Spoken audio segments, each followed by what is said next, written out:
بما اننا على مشارف بداية سنة جديدة، حبيت اشارك مع حضرتك بعض الامور المهمة بخصوص البداية في تحقيق الاهداف، فتابع معايا للنهاية لعلك تستفيد.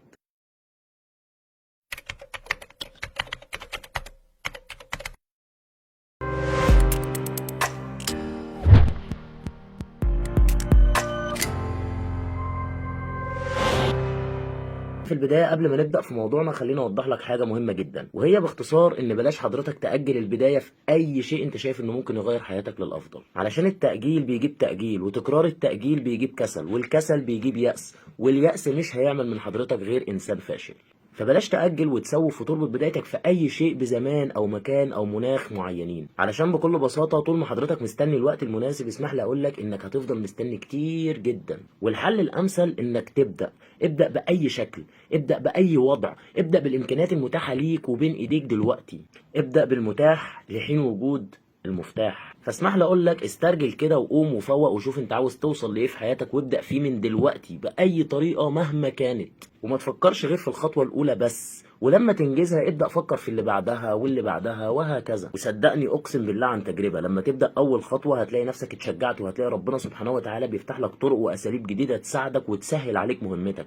بس انت اتحرك، انت مش شجرة. وكمان ما تنساش تظبط النية بينك وبين ربنا، علشان ما تبقاش زي اللي بيدعي يموت ساجد وهو أصلا ما بيصليش. ودلوقتي بقى يلا بينا نشوف ايه موضوع بداية السنة وهنتعامل معاها ازاي. طبعا معظمنا بيكون مش راضي عن شكل حياته، لما بتقعد مع نفسك شوية كده بتكتشف ان في أخطاء وعك كتير قوي في حياتك، وبتبقى نفسك تغير حياتك وتصحح الأخطاء دي، ولكن لما بتفكر فيها وتلاقيها كتير، أول حاجة بتعملها ان انت تبدأ تأجلها لبداية السنة، ومن أول يناير هكون إنسان جديد وكده يعني. ودي حاجة جميلة، بس الجميل هنا ان حضرتك بتفكر تطور من نفسك وتصحح اخطائك. مش قصدي خالص ان الجميل انك تأجل لبداية السنة، ركز الله يبارك في عمرك. وعلشان كده وبما اننا كده كده في بداية سنة جديدة، فانا حبيت اقول لك بلاش تكرر نفس الخطأ بتاع السنة اللي فاتت، وهو انك تبقى قاعد مع نفسك وتقول انا من اول السنة هروح جيم وهمشي على نظام غذائي جامد حديد علشان اظبط شكل جسمي المترهل اللي مفشكل ده، او انك تقول انا هقرأ كل يوم كتاب كامل علشان اطور من نفسي واتعلم حاجة جديدة، او انك تقول برضو انا هذاكر كل يوم 8 ساعات متواصل، او انك هتلتزم كل يوم بصلاة الخمس فروض وقراءة اذكار الصباح والمساء وقراءة القرآن وغيره من الحاجات الكتير اللي بيبقى نفسك تغيرها فيك وبتأجلها لأول السنة، علشان لو عملت نفس الافعال دي السنة دي هتلاقي نفس النتيجة بتاعت السنة اللي فاتت،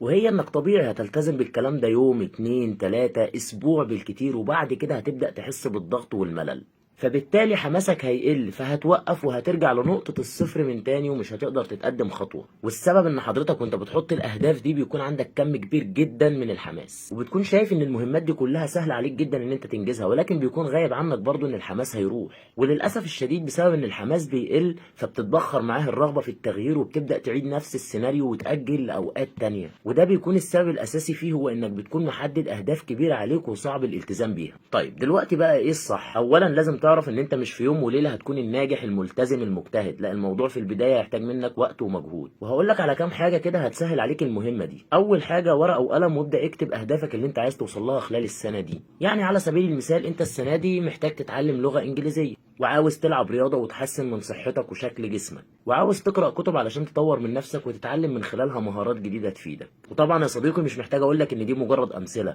فانت في قائمه اهدافك حط الاهداف الخاصه بحضرتك.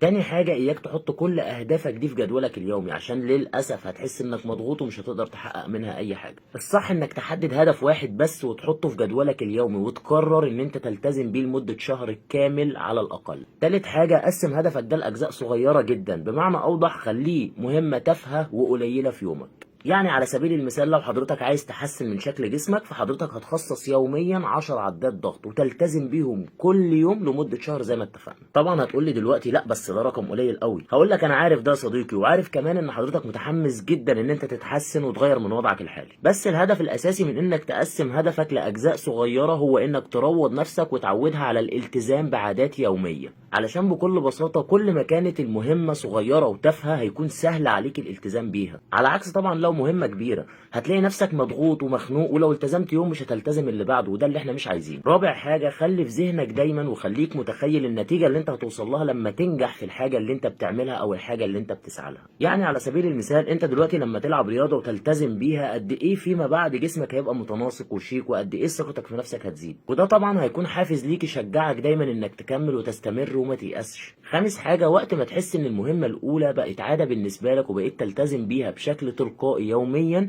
ابدا علي الليفل شويه، زي انك تزود وقت التمرين على سبيل المثال، بدل ما هو 10 دقائق تخليه 30 دقيقه او اكتر على حسب قابليتك. وبعد ما توصل لمرحله كويسه ترضيك من حيث الالتزام والنتيجه ابدا انتقل للهدف اللي بعده، وهكذا لغايه ما تخلص قائمه اهدافك اللي كتبتها بالكامل. بس المهم انك تحط وقت لازم تلتزم بيه كامل يوميا، ممكن تزود عليه ماشي بس ما ينفعش تقلل عنه، وشهر بعد شهر هتلاقي نفسك بتحقق التارجت بتاعك وبتحصد نتائج تعبك.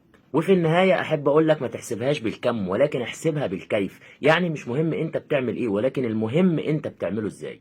وده بقى يا صديقي كان تحليل بسيط للموضوع من وجهة نظري ومن خلال بعض التجارب اللي أنا مريت بيها في حياتي. اللي تشوفه صح وهيفيدك خده، واللي تشوفه العكس سيبهولي. وبس كده، أتمنى أكون قدرت أفيدك. شكرا ليكم، كان معكم عبد الله شرف.